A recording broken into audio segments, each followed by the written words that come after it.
Beritakanlah firman, siap sedialah baik atau tidak baik waktunya. Shalom, puji Tuhan, karena Tuhan, kemurahan Tuhan boleh menghantar kita lagi dalam renungan harian di hari ini. Firman Allah yang menjadi perenungan kita bersama di hari ini sambil dari Filipi pasal 3 ayat 10 sampai dengan ayatnya yang ke-11. Firman-Nya berkata demikian, yang ku kehendaki ialah mengenal Dia dan kuasa kebangkitannya dan persekutuan dalam penderitaannya, di mana aku menjadi serupa dengan Dia dalam kematiannya, supaya aku akhirnya beroleh kebangkitan dari antara orang mati. Demikian sabda firman-Nya hari ini yang intinya mengajar kita, menasihati kita hal yang dikehendaki Tuhan. Sebagai umat, sebagai orang percaya, kita terus belajar, terus berusaha untuk kita melakukan apa yang dikehendaki Tuhan. Atau dengan kata lain, kita belajar untuk senang dengan apa yang Tuhan senang dan benci dengan apa yang Tuhan benci.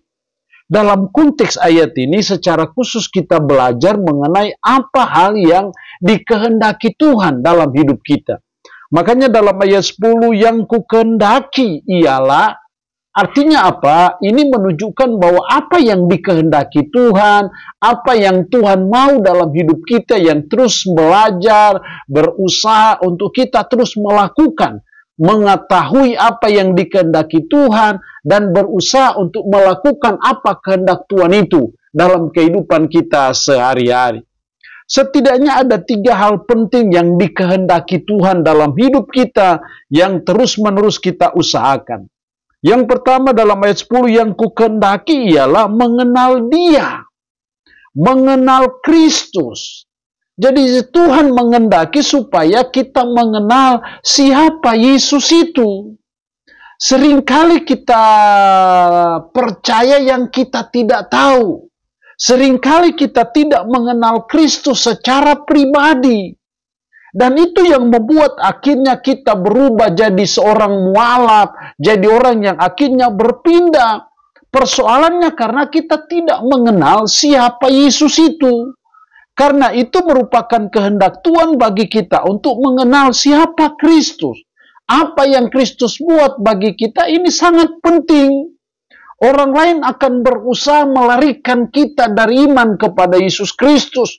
Orang lain akan terus berusaha untuk mengajarkan, mengatakan bahwa sesungguhnya yang mati itu, disalib itu bukan Yesus, tetapi yang serupa dengan Dia yaitu Yudas. Akan terus berusaha membelokkannya. Karena itu kita harus mengenal siapa Yesus dan apa yang Yesus buat bagi kita. Itu sesuatu yang sangat penting yang dikehendaki Tuhan dalam hidup kita. Sudah barang tentu mengenal di sini berbeda dengan sekedar tahu. Mengenal artinya bahwa kita ada suatu hubungan yang akrab, yang harmonis dengan Kristus. Seperti Paulus.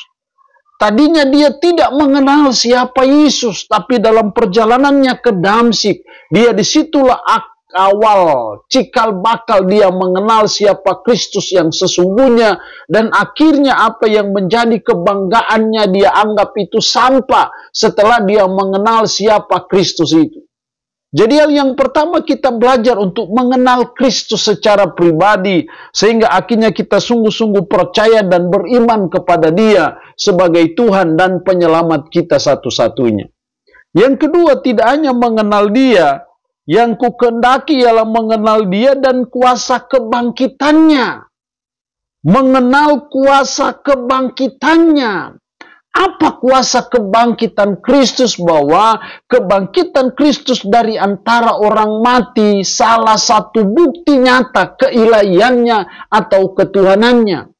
Kuasa kebangkitan Kristus artinya bahwa melalui kebangkitannya dari antara orang mati membuat kepercayaan kita, iman kita kepadanya tidak sia-sia karena Dia sudah bangkit dari antara orang mati. Sehingga karya penyelamatannya bagi saudara dan saya tidak sia-sia. Kita percaya dan beriman kepada Dia sebagai Tuhan juga tidak percuma dan tidak sia-sia karena Dia bangkit. Kenapa kebangkitannya membuktikan bahwa dia Tuhan? Karena tidak ada satu manusia di bawah kolong langit ini yang pernah bangkit dari antara orang mati dan tidak mati lagi. Tidak mati lagi. Ada beberapa orang yang pernah bangkit tapi mati ulang. Tapi kalau kita menyelidiki dari sejarah, ensiklopedi manapun juga, kitab suci manapun juga, tidak pernah ada satu manusia di bawah kolong langit ini yang pernah bangkit dari antara orang mati dan tidak mati lagi kecuali yang namanya Yesus Kristus. Itu kuasa kebangkitan yang harus kita kenal, yang harus kita pahami dalam hidup kita sebagai umat, sebagai orang percaya. Karena itu ketika Kristus tidak bangkit, maka percumalah kita beriman kepada Dia. Kalau Kristus tidak bangkit dari kematiannya, maka kita adalah orang yang paling bodoh, paling tolol di dunia kalau kita menyembah Dia. Tapi kebangkitannya menggaransi bahwa apa yang kita percayai tentang Dia tidak sia-sia, karena memang Dia bangkit dari antara orang mati. Jadi Tuhan berkenan, Tuhan menghendaki supaya kita juga mengenal kuasa kebangkitan Kristus. Yang ketiga, hal yang dikehendaki Tuhan, masih dalam ayat 10, dan persekutuan dalam penderitaannya, di mana aku menjadi serupa dengan Dia dalam kematiannya. Dan persekutuan dalam penderitaannya. Kita juga harus mengenal persekutuan dalam penderitaan Kristus. Artinya bahwa kita juga mau koinonia dalam penderitaan Kristus. Ketika Dia mati untuk menebus dosa kita, ketika Dia sudah menderita untuk kita, maka kita juga sebagai umat, sebagai orang percaya, belajar juga untuk kita juga mau menderita bagi Dia. Sehingga tidak hanya Kristus yang menderita bagi kita, tapi kita juga diajar oleh firman Allah supaya ketika kita mau koinonia dalam penderitaannya, kita juga mengenal penderitaannya, sehingga kita juga mau mengalami penderitaan Kristus itu demi Injil, demi kerajaan Allah, demi pekerjaan Tuhan. Kita juga rela bersedia untuk menderita bagi Kristus. Itu yang dimaksud kita mengenal persekutuan dalam penderitaannya, di mana Paulus menjadi serupa dengan Dia dalam kematiannya. Sehingga sebagai umat, sebagai orang percaya, kita tidak hanya mengagumi penderitaan Kristus bagi kita, tapi kita juga demi Kristus juga harus mau menderita bagi Kristus. Itulah hal yang dikehendaki Tuhan, yang terus-menerus kita usahakan pahami dan melaksanakannya dalam hidup kita sehari-hari.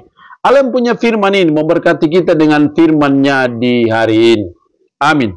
Mari kita berdoa. Puji syukur untuk kebenaran firman-Mu hari ini, yang mengajar dan menasihati kami hal yang dikehendaki Tuhan, yaitu mengenal Kristus, mengenal kuasa kebangkitan Kristus, dan mengenal persekutuan dalam penderitaan Kristus. Tuhan tolong kami, mampukan kami, untuk kami terus mengenal apa yang dikehendaki Tuhan.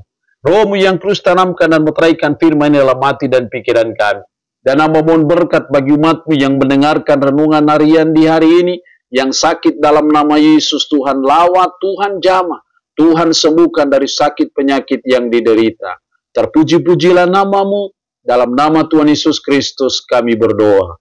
Amin. Shalom. Tuhan Yesus memberkati kita dengan firman-Nya di hari ini.